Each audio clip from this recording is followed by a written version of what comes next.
il y a toujours aussi quelque chose qui est comment dire, de l'ordre de l'enfermement. L'auteur de Printemps dans un jardin de fous est français, marseillais, mais il n'est pas très connu en France.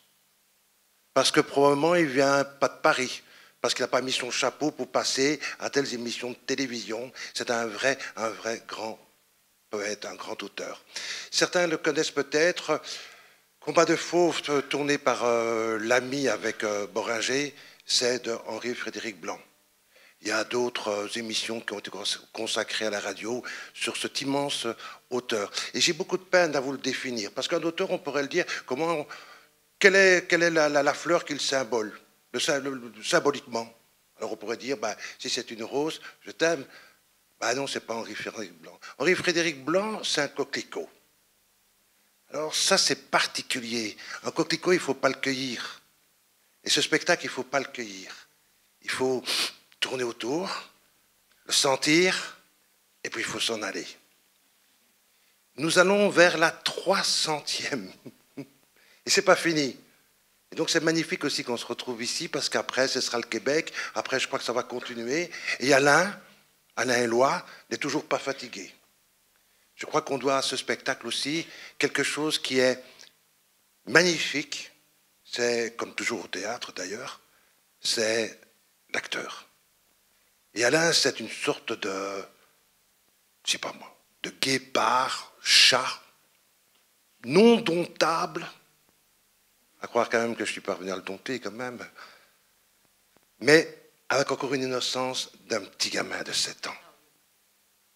Et c'est ça, Printemps.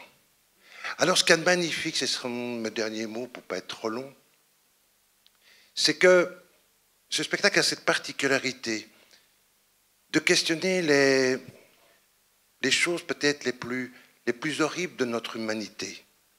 La guerre, les choses inhumaines, le viol et autres, la boucherie. Et en même temps, ce spectacle, on rigole. On va s'apercevoir qu'on ne devait pas rigoler au moment où on devait rigoler. Mais c'est d'une humeur printanière. C'est l'histoire d'un simple gars qui ne veut pas faire son service militaire. Il rentrera à un hôpital psychiatrique, le même hôpital psychiatrique que, du coup, le nom m'échappe, je suis comme toi, le nom m'échappe, le directeur du Chat Noir à Avignon, Gélas, a été pour ne pas faire son service militaire. À notre âge, on devait faire le service militaire. Donc il se prend pour fou. Alors où est la folie?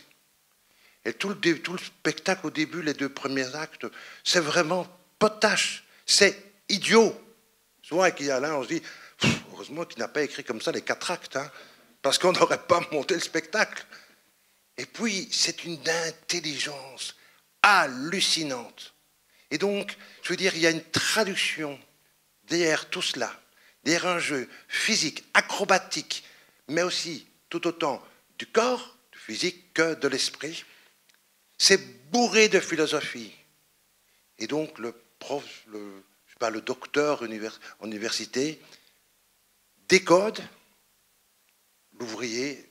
Je ne devrais pas mettre une discrimination entre ces 2 personnes, mais décode aussi à sa manière.